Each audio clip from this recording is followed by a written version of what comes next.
Sri Sai Satcharita, Chapter 20. Dasganu's problem solved by Kaka's maid servant. In this chapter, Hematpant describes how Dasganu's problem was solved by Kaka Sahib Dikshit's maid servant. Preliminary. God was originally formless. He assumed a form for the sake of bhaktas. With the help of Maya, he played the part of an actor in the big drama of the universe. Let us remember and visualize Sri Sai. Let us go to Shirdi and see carefully the program after the noon Aarti. After the Aarti ceremony was over, Sai used to come out of the masjid and standing on its edge, distribute Udi to the devotees with very kind, gracious, and loving looks. The Bhaktas also got up with equal fervor, clasped his feet, and had the bliss of Udi. Baba passed handfuls of Udi into the palms of the devotees and marked their foreheads with Udi with his own hands. The love he bore for them in his heart was boundless. Then he addressed the Bhaktas, "O Bhav, go home to take your lunch. You Anna, go to your lodgings. You Bapu, enjoy your meal." In this way, he accosted each and every devotee and sent them home. Even now, you can have the pleasure of these sights if you bring into play your imagination. Now, bringing Sai in our mental vision, let us meditate on him, from his feet upwards to his face, prostrating before him humbly, lovingly, and reverentially. Isha Upanishad. Dasganu once started to write a Marathi commentary on the Isha Upanishad. Let us first give a brief idea of this Upanishad before proceeding further. It is called Mantropanishad, as it is embodied in the mantras of the Vedic Sanghita. It constitutes the last or the 40th chapter of the Vajasayayi Samhita, Yajurveda, and it is therefore called Vajasayayi Sanhitopanishad. Being embodied in Vedic Sanhitas, this is regarded as superior to all other Upanishads, which are in the Brahma Yajnas and Aranyakas, explanatory treatises on mantras and rituals. Not only this, other Upanishads are considered to be commentaries on the truths mentioned briefly in the Isha Upanishad. For instance, the biggest of the Upanishad, the Brihadaranyaka Upanishad, is considered by Pandit Satavalekar to be a running commentary on the Isha Upanishad. Professor R.D. Ranade says the Isha Upanishad is quite a small Upanishad, and yet it contains many facts which show an extraordinarily piercing insight. Within the short compass of 18 verses, it gives a valuable mystical description of the Atma, a description of the ideal sage who stands unruffled in the midst of temptations and sorrows, an adumbration of the doctrine or Karma Yoga as later formulated. The most valuable idea that lies at the root of the Upanishad is that of a logical synthesis between the two opposites of knowledge and work, which are both required according to the Upanishad to be annulled in a higher synthesis. Page 24 of the constructive survey of the Upanishadic philosophy. In another place, he says that the poetry of the Ishopanishad is a commixture of moral, mystical, and metaphysical knowledge. From the brief description given above about this Upanishad, one can see how difficult it is to translate this Upanishad in a vernacular language and bring out its exact meaning. Dasganu translated it in Marathi, OV meter, verse by verse, but as he did not comprehend the gist or essence of the Upanishad, he was not satisfied with this performance.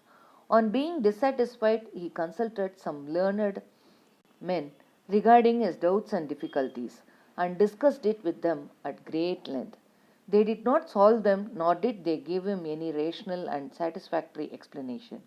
So, Dasganu was a little restless over this matter. Sadguru only competent and qualified to explain. As we have seen, this Upanishad is the quintessence of the Vedas. It is the science of self-realization.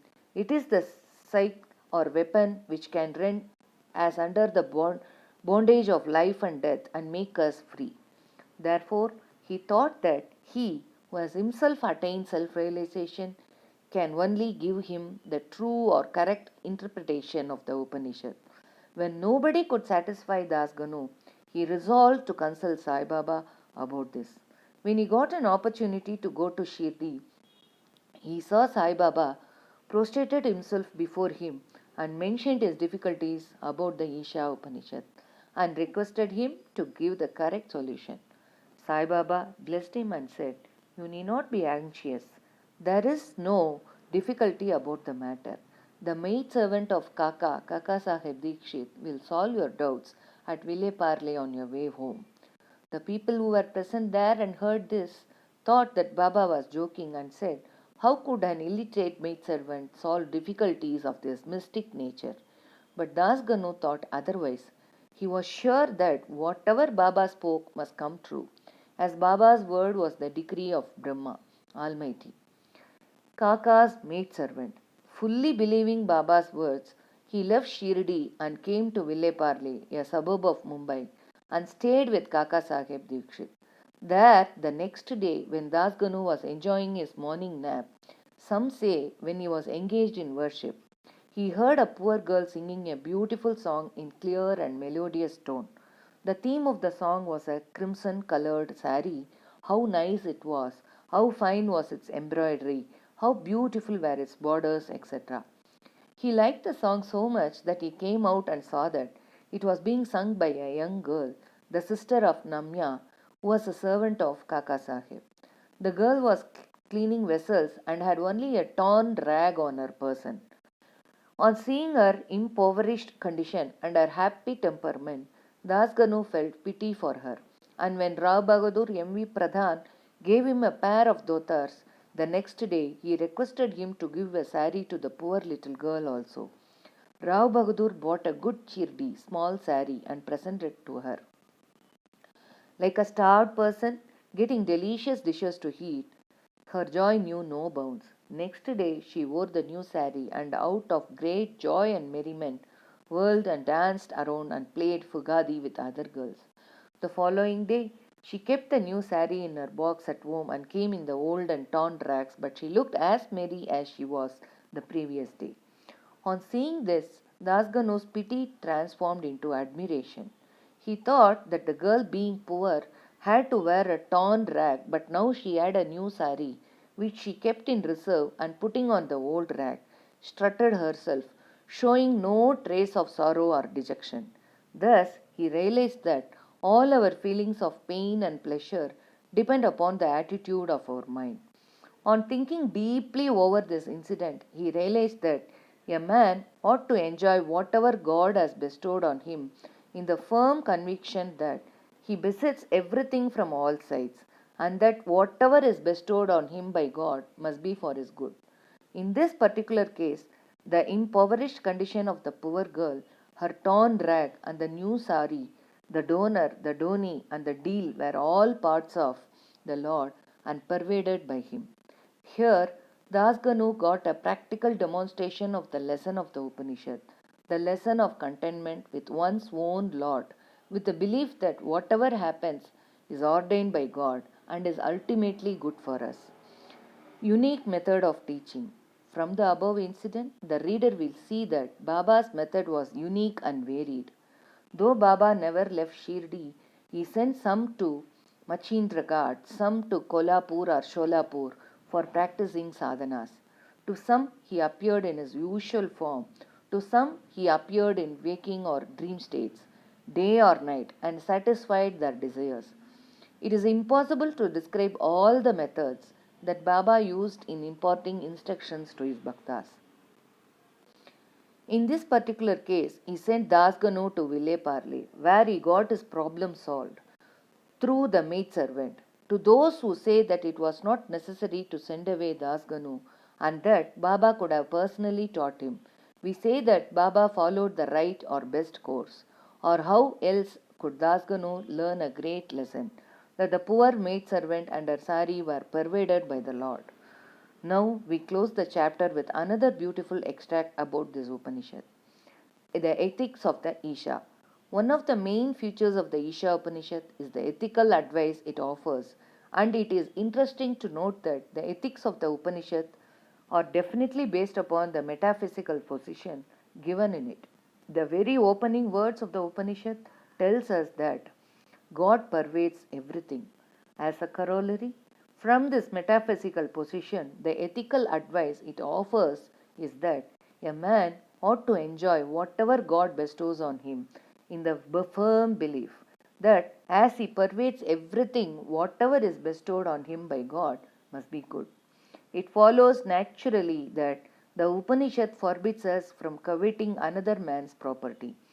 In fact, we are fittingly taught here a lesson of contentment with one's own lot in the belief that whatever happens is divinely ordained and hence it is good for us.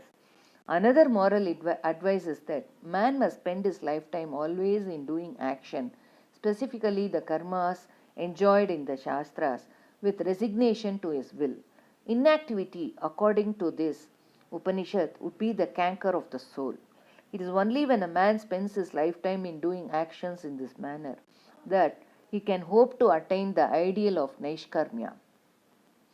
Finally, the text goes on to say that a man who sees all beings in the self and sees the self as existing in all beings, in fact, for whom all beings and everything that exists have become the self. How can such a man suffer infatuation? What ground would such a man have for grief? Loathfulness, infatuation, and grief verily proceed from our not being able to see the Atma in all things.